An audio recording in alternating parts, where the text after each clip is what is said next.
کہ ہمارا رب کریم جس رب پر ہم ایمان لائے ہیں، جسے ہم خدا تسلیم کرتے ہیں، اس کی شان یہ ہے کہ وہ ہر ذات کے ہر جان کے ساتھ ہے، اور یہ ملاحظہ فرما رہا ہے کہ وہ کیا کر رہی ہے۔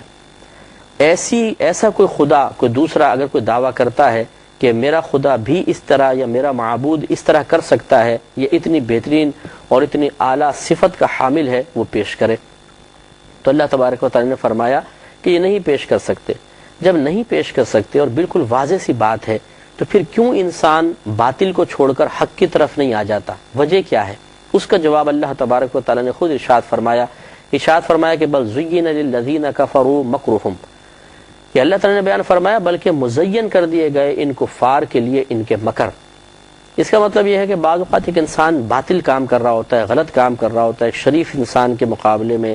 صحیح انسان کے مقابلے میں، ہدایت یافتہ انسان کے مقابلے میں وہ کسی بھی ذاتی اناد کی بنا پر، بغض کی بنا پر، دشمنی کی بنا پر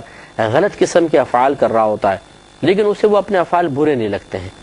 خصوصاً جو منتقم مزاج قسم کے لوگ ہوں گے، آپ نے دیکھا ہوگا کہ جو زیادہ انتقام لینے والے ہیں، ان کو وہ چھوٹی چھوٹی باتوں پر انتقام لیتے ہیں، اور خصوصاً عورتوں میں یہ مرض بہت زیادہ ہوتا ہے، تو وہ اس بات کی پرواہ نہیں کرتے ہیں کہ ہماری اس کوشش کا نتیجہ کیا نکل رہا ہے، سامنے والے کو کتنی اذیت ہو رہی ہے، کتنی تکلیف ہو رہی ہے، وہ اس بات کی پرواہ کیے بغیر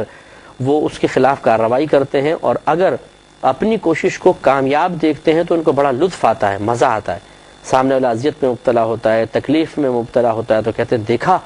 کہ ہم نے کتنا زبردست جادو کروایا، دیکھا کیسے تعویذ کروائے تھے، دیکھا کیسا ہم نے اس کو